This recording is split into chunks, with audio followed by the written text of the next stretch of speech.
Somewhere in Wisconsin right now, a farmer is looking at a milk check for $18.30 a hundredweight, the actual recorded USDA price for February 2026, and doing math that doesn't work. His feed costs came in cheap that month, genuinely cheap, at $9.84 a hundredweight. It didn't matter. His margin above feed costs still fell nearly $5 short of where it sat the year before. He did everything right. The price still moved against him because in this business, the price almost always can. That's the entire danger of dairy farming compressed into one real month of real government data. So before you put a single dollar into this, let's build the whole picture from the ground up. What it actually costs to get in, how the money actually moves once you're in, and whether safe is even a word that honestly applies here. Let's start where a lender would start, the entry cost, piece by piece with a running total. Land, barns, and a milking system for a real commercial operation runs $7,000 to $15,000 per cow, according to Cornell University's Pro-Dairy program. The barn and milking center alone can eat $8,000 of that per animal before a single cow walks in. Build a modest 300-cow operation at the lower end of that range, and you're already at $2.1 million.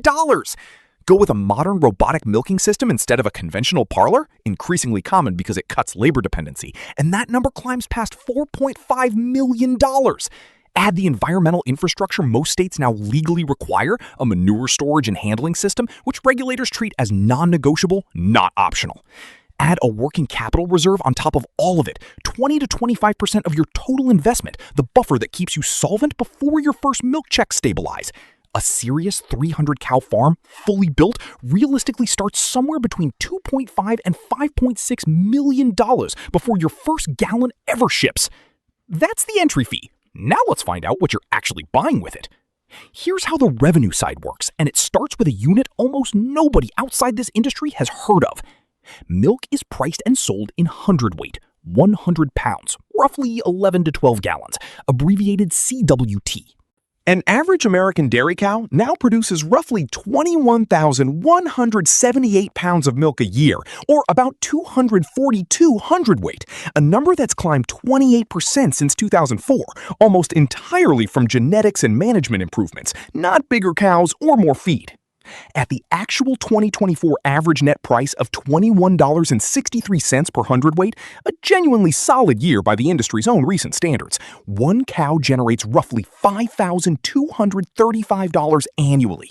Multiply that across your 300-cow herd, and your farm brings in about $1.57 million in gross milk revenue. That number looks like a real, healthy business. Here's exactly where it stops looking like one. Feed is the single largest cost on any dairy farm, and it never takes a day off. In 2024, feed alone ran $11.64 per hundredweight of milk produced, according to University of Illinois Farm Business Management data. Down slightly from the year before, but still representing roughly 49% of your total cost to produce that milk. On your 300-cow farm producing about 72,600 hundredweight a year, that's $845,000 in feed, gone before a single employee gets paid. Then everything else, labor, veterinary care, equipment maintenance, insurance, bedding, property tax, milk hauling fees, electricity to run the cooling tanks and ventilation, the same University of Illinois research puts non-feed costs at $11.92 per hundredweight, the highest level on record. That's another $865,000 on your 300-cow operation. Add it together, total economic cost to produce your milk, roughly $1.71 million. Total revenue, $1.57 million. In 2024, a year the industry itself considers relatively healthy, the average American dairy farm was already losing money on a true economic basis.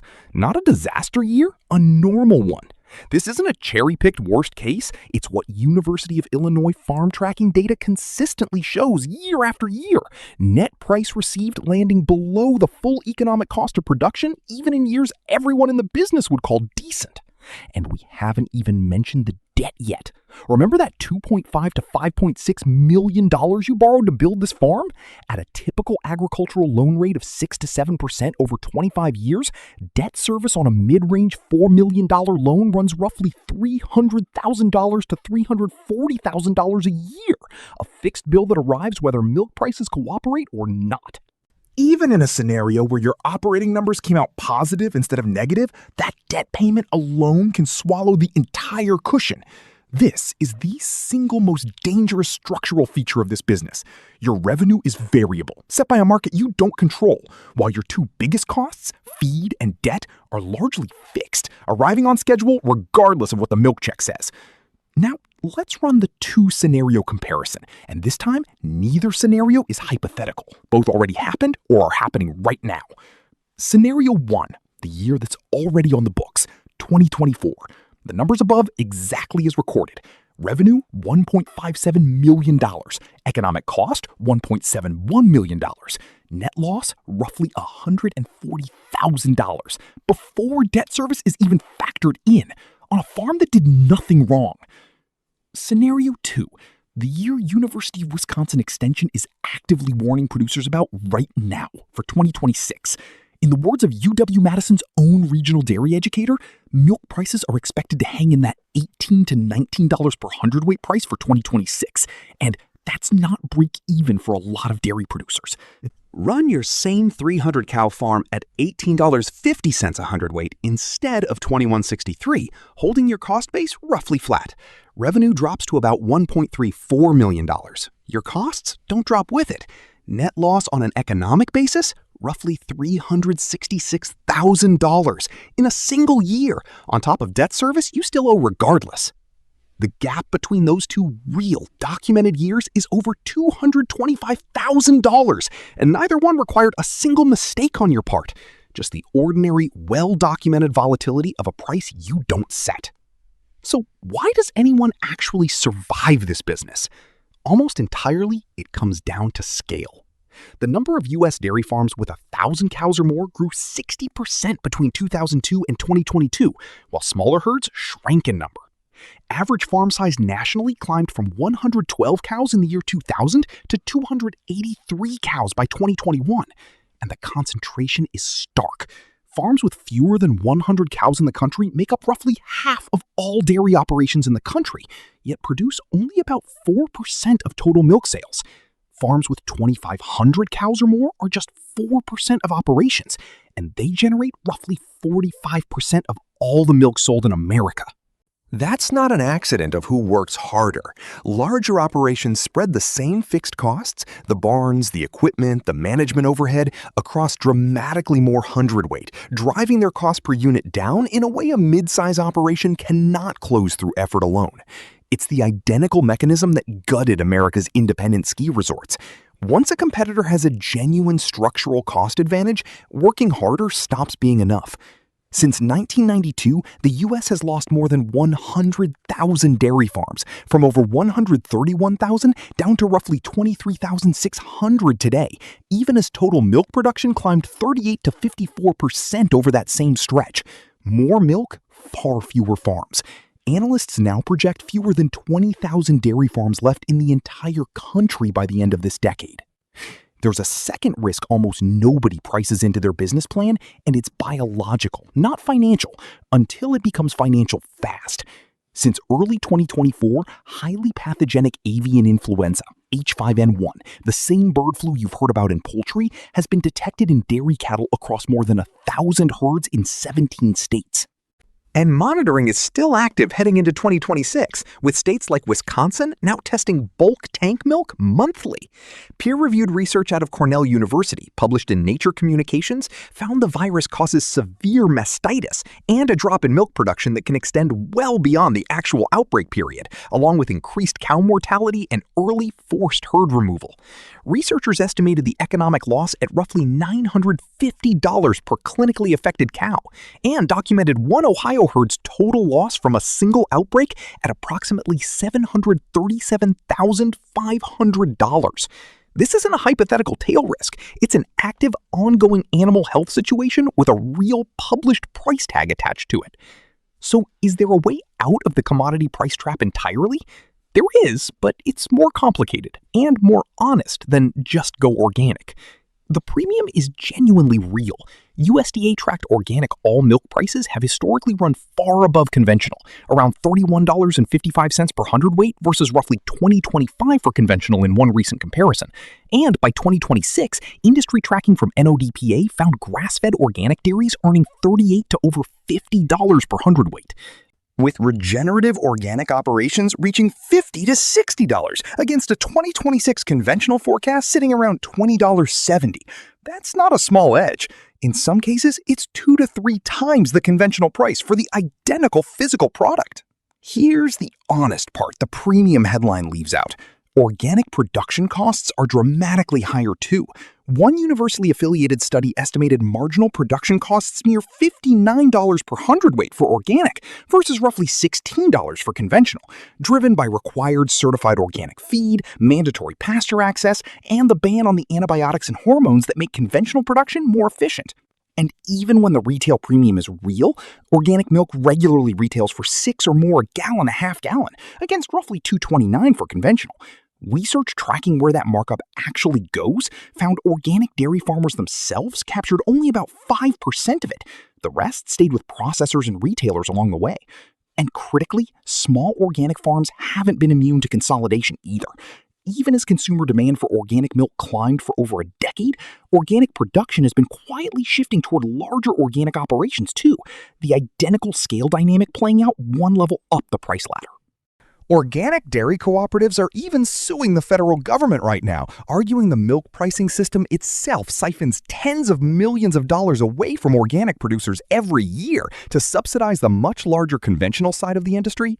The honest version of the escape route, then, isn't go organic and you're safe. It's this: a genuine price premium exists, and it can change your entire equation if you can absorb the higher production cost, survive regulatory complexity, and increasingly compete at real scale, even inside the premium tier. Some farms have found a third path entirely, bottling and selling their own milk directly or turning it into cheese and butter on site, capturing a slice of the retail value chain that would otherwise go to a processor. Milk that leaves the farm gate around $20 a hundredweight can become cheese retailing for $4 to $6 a pound, but that requires its own capital investment in food-grade processing equipment and licensing on top of everything you've already spent. One more structural risk before the verdict. Regulation only moves in one direction, and it isn't cheaper. Manure and nutrient runoff rules have tightened substantially across most major dairy states in recent years, and states like California are actively implementing new methane reduction requirements that dictate exactly how manure must be stored and processed. These systems are not optional line items you can skip to save money. They're legal requirements, and non-compliance risks your permit to operate at all. Layer that on top of routine grade A sanitation inspections of your milking equipment and storage. Fail one, and your milk hauler simply stops showing up, while your costs keep running regardless. So, after all of that, is owning a dairy farm actually safe? Here's the honest verdict, and it doesn't change based on how much you want it to. This is a cyclical, capital-intensive business where your single biggest input cost and your only revenue number are both set by markets outside your control, layered with a genuine, ongoing biological disease risk and regulatory obligations that only add cost over time. The real 2024 data shows the average American dairy operation was already underwater in what the industry itself calls a decent year. If you're entering at moderate scale, hoping good management and hard work close that gap, the numbers say that gap is structural, not a discipline problem, and it's been closing in exactly one direction, toward larger operations for over 30 consecutive years. If you're entering with the capital to build at genuine scale, the 1,000 cow plus range where the structural cost advantage actually kicks in, or with a real clear-eyed premium strategy that accounts for organic's higher costs and thin farmer margins rather than assuming the sticker price is free money, the math looks meaningfully different. This was never a business where good intentions protect you from a bad year. It's a business where your starting scale, more than any other single decision, determines which side of a 30-year consolidation story you end up standing on. The cows don't decide whether this is safe. The size of the check you write on day one does. And in 2026, more than at almost any point in the last decade, the data is telling anyone willing to look exactly how that bet has been playing out. Would you put several $1,000,000 into a business that was already losing money in what the industry calls a good year? Tell us what would actually change your answer in the comments.